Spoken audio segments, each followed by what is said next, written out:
Seorang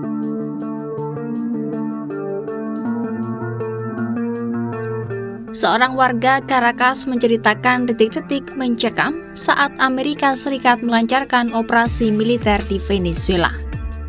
Serangan tersebut menyasar kawasan Fuerte Tiuna, salah satu kompleks militer terbesar di ibu kota Caracas. Warga bernama Delvis Alvarez itu menceritakan bagaimana tembakan helikopter terjadi tanpa henti dan rudal menghantam kawasan tempat tinggalnya. Mobil miliknya bahkan turut hancur akibat serangan tersebut.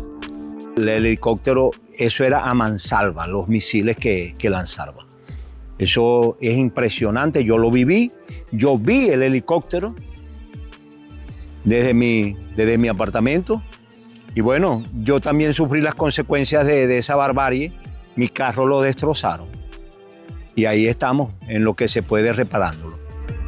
Menurut Alvarez, kemarahan kini meluas di tengah masyarakat, bukan hanya terhadap serangan itu sendiri, tetapi juga terhadap pihak-pihak yang dianggap mendorong intervensi asing ke Venezuela. Ia menyebut dukungan terhadap campur tangan militer asing telah meninggalkan luka mendalam bagi rakyat yang harus menanggung trauma. Kesaksian serupa disampaikan warga lainnya Risbeli Barbosa, yang mengaku mengalami ketakutan luar biasa saat ledakan demi ledakan terdengar di sekitar tempat tinggalnya. Barbosa menceritakan bagaimana ia membangunkan seluruh keluarganya, membawa saudara-saudaranya keluar dari apartemen lantai 15, sembari terus berdoa agar mereka selamat. Cuando escuchamos la segunda detonación, nos damos cuenta que había iniciado un bombardeo.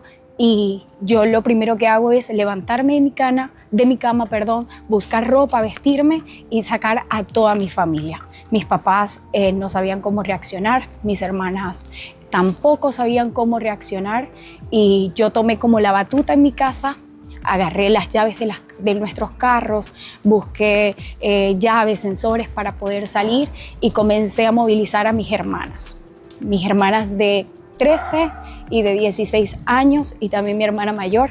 Comencé a decirles salgamos de la casa, vivimos en el piso 15 y desde el piso 15 hasta planta baja lo único que salía de mi boca era una oración a Dios. Ia mengaku marah atas ketidakadilan yang dialami. Ia menyebut rakyat yang tidak bersalah harus merasakan trauma seumur hidup yang tidak akan pernah bisa dihapus dari ingatan.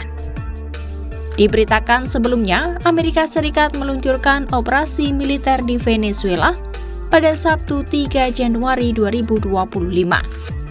Serangan AS itu menargetkan pangkalan militer dan pusat komunikasi sebelum akhirnya menangkap Presiden Nicolas Maduro beserta istrinya Cilia Flores dalam penggerebekan di sebuah rumah persembunyian di Caracas. Maduro dan istrinya kemudian diterbangkan ke Amerika Serikat untuk menjalani persidangan di New York pada Senin 5 Januari 2026 kemarin.